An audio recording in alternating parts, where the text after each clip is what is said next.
Bonsoir à toutes et à tous. Dans l'actualité ce soir, le lancement de la campagne de commercialisation du coton graine 2025-2026 au Bénin. Une nouvelle saison qui illustre la détermination du gouvernement à maintenir la dynamique du coton béninois. Ndali pour le top de la campagne le vendredi dernier. Protection du droit des enfants au Bénin, le consortium de redevabilité droits de l'enfant vulgarise le protocole technique d'élaboration des rapports alternatifs. Il vise à faire connaître le vrai visage du droit des enfants au Bénin. Le document a été présenté aux différents acteurs au détour d'un atelier. Et puis sensibilisation sur les effets néfastes du changement climatique. L'initiative régionale pour l'eau et l'environnement dans le bassin transfrontalier du fleuve Mono renforce la résilience des populations riveraines sur les enjeux du développement durable et d'adaptation. C'est à travers une séance d'information tenue cette semaine. Voilà pour vous le sommaire. Restez avec nous pour le développement. Et c'est parti depuis le vendredi dernier pour la campagne de commercialisation 2025-2026 du coton graine au Bénin. C'est la commune de Ndali dans le département du Borgou qui a servi de cadre à cette cérémonie. Objectif affiché par l'association interprofessionnelle du coton, des milliers de tonnes à collecter cette saison. La cérémonie de lancement a connu la présence de plusieurs membres du gouvernement. Epiphane Tchabi et Socrate Adantori. 647 000 tonnes. C'est la prévision attendue par les acteurs de l'interprofession coton au titre de la campagne de commercialisation 2025-2026 lancée ce vendredi à Ndali dans le département du Borgou. Une cérémonie au cours de laquelle le président de l'association interprofessionnelle du coton a annoncé la mise à disposition dès la semaine prochaine d'une enveloppe pour accompagner les producteurs. Notre pays a connu depuis 2016 une évolution remarquable pour la campagne 2024-2025. La campagne actuelle 2025-2026 entre également dans cette dynamique d'évolution car il est attendu plus de 647 290 tonnes de coton graine. Je voudrais, chers membres du gouvernement, vous remercier et renouveler par la même occasion l'engagement des agriculteurs à toujours continuer d'apporter leur contribution afin d'accroître davantage la performance de la filière coton. L'État jouera sa partition et je vous encourage à œuvrer en toutes circonstances à la préservation du patrimoine national que constitue le coton. Depuis les champs, dans les marchés autogérés, au cours des transports, dans les usines et même au port, veillez à éviter tout risque, toute pratique nuisible à la qualité du coton ainsi que les dégâts récurrents occasionnés par les incendies. Avec des prix d'achat maintenus à 300 francs CFA le kilogramme pour le premier choix et 250 francs CFA pour le second choix, la ministre de l'Industrie et du Commerce a rassuré des dispositions prises pour un bon déroulement de cette campagne. Je voudrais donc lancer un appel à la mobilisation collective. Et pour cela, je voudrais garantir l'équité et la transparence des transactions. De toutes les opérations de pesée doivent s'effectuer à l'aide d'instruments de mesure certifiés. Les acteurs de la filière ont précisé que cette campagne s'annonce sous le sceau de la rigueur, du rendement et de la fierté nationale pour confirmer la performance et le leadership du Bénin dans la production cotonnière en Afrique. Je vous l'annonçais un peu plus tôt, les organisations de la société civile engagées dans la promotion des droits de l'enfant disposent désormais d'un nouvel outil pour mieux élaborer leur rapport alternatif. Le document a été présenté aux différents acteurs lors d'un atelier. Reportage. Cet atelier, initié par le consortium Redevabilité, Droits de l'enfant, vise à vulgariser auprès des organisations de la société civile membres de ce consortium le protocole technique d'élaboration des rapports alternatifs. Je voudrais présenter ici le protocole qui définit désormais le chemin, ou j'allais dire le processus de rédaction de rapports alternatifs au Bénin. C'est une première dans la sous-région et je vous prie d'ovationner et... En fait, ces rapports-là permettent de montrer le visage des droits de l'enfant dans notre pays. Et ce visage-là, la première instance pour le dire, c'est l'État. Mais les organismes permettent aux organisations de la société civile de montrer leur regard par rapport à la mise en œuvre. Donc voilà ce que le rapport alternatif fait. Et cela permet au comité d'avoir une bonne appréciation, pas seulement la version de l'État, mais aussi la version de la société civile, ce qui leur permet à terme de faire des recommandations fondées sur des éléments. Le CIPCRE Bénin, membre actif du consortium, invite l'ensemble des acteurs engagés dans la défense et la protection des droits de l'enfant à s'approprier ce nouvel outil et à en faire un levier d'action au service de la redevabilité.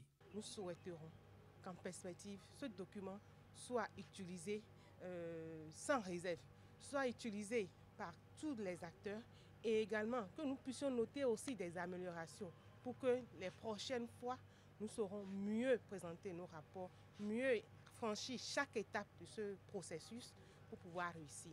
Je voudrais nous inviter à en faire bon usage. Consommer cet outil sans modération. C'est le fruit de notre travail commun que nous avons ensemble validé. Grâce à ce protocole, les organisations de la société civile disposent désormais d'un cadre technique harmonisé pour produire des rapports alternatifs plus complets, mieux documentés et porteurs d'une analyse critique constructive.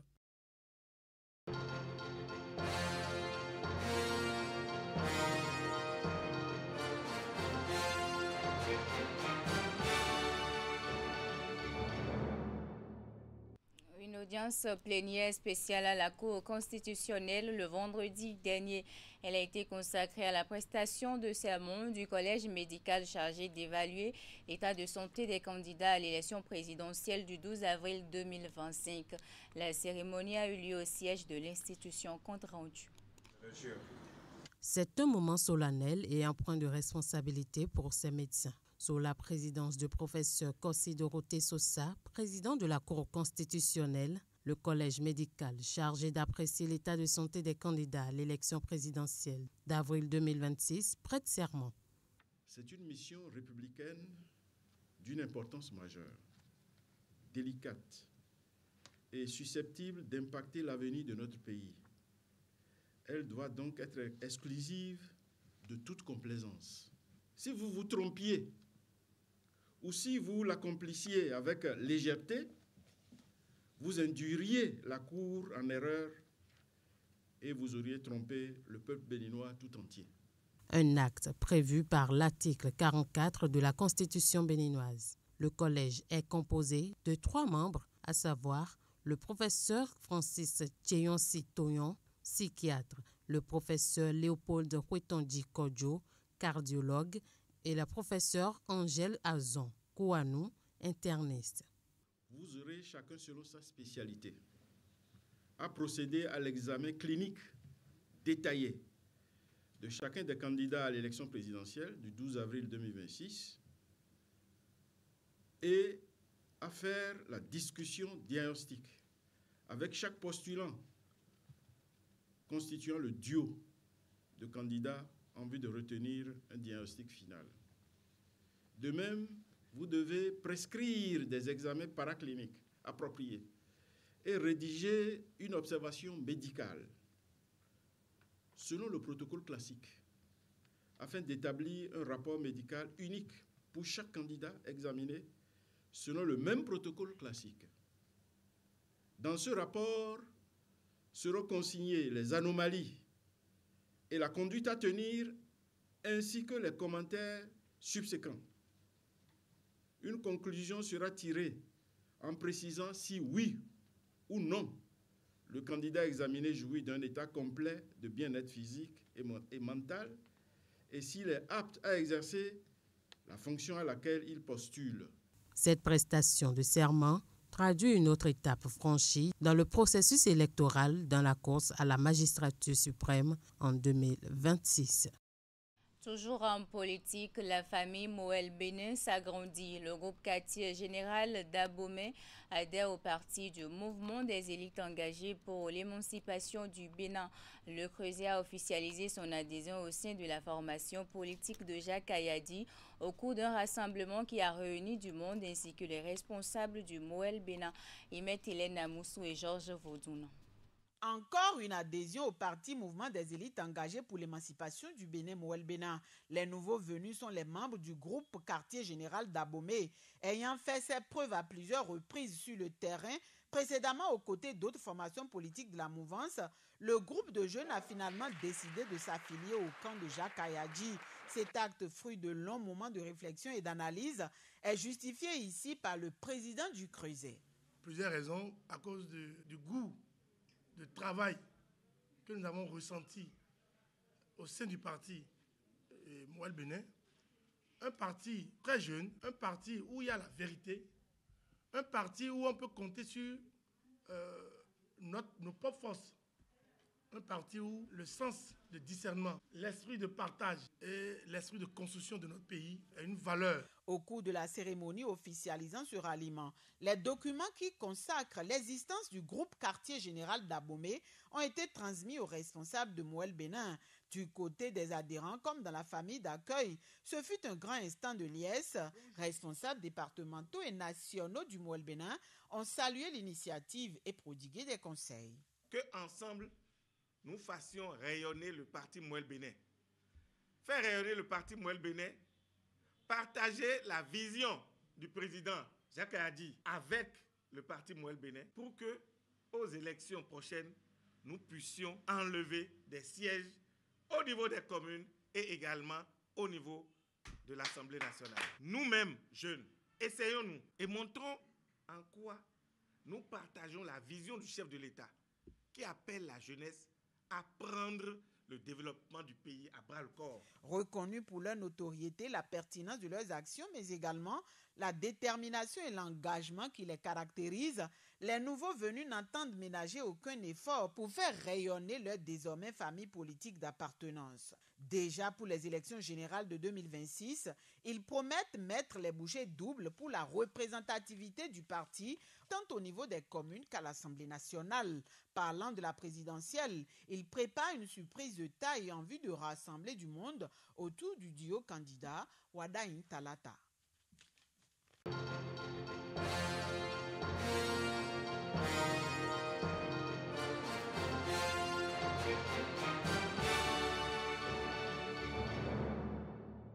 Parlons à présent du projet initiative régionale pour l'eau et l'environnement dans le bassin transfrontalier du fleuve Mono. Il a initié une séance de sensibilisation des populations, des parties prenantes du côté du Bénin. C'est à la faveur d'un atelier qui vise à renforcer la résilience des populations riveraines face aux effets néfastes du changement climatique. Nassis Alossé et Florent Do. Après la conception du projet Initiative régionale pour l'eau et l'environnement dans le bassin transfrontalier du fleuve Mono, place à la vulgarisation pour sa mise en œuvre. Et c'est à cet exercice que s'attellent ici les acteurs. Cet atelier a été organisé dans l'intention d'informer d'abord les communautés, de les sensibiliser au sujet de l'avènement du projet, de recueillir leurs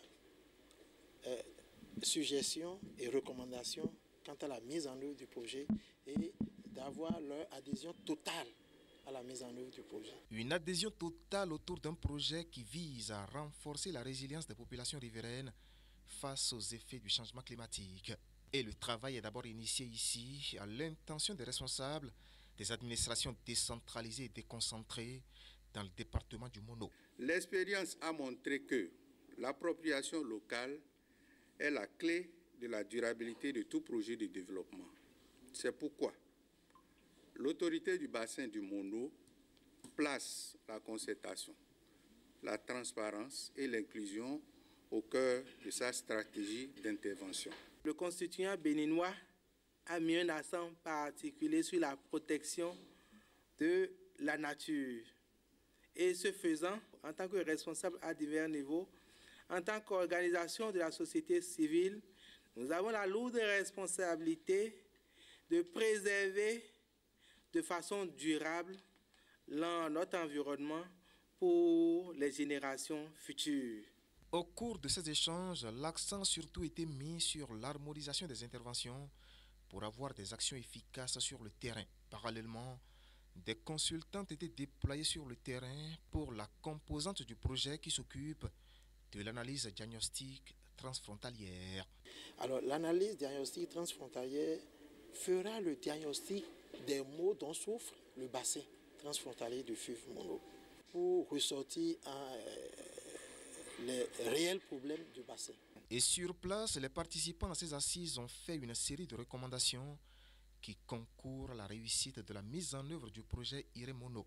Le bassin transfrontalier du fleuve Mono, lui, relie le Bénin et son voisin le Togo depuis des années autour des actions concertées pour la préservation de la biodiversité.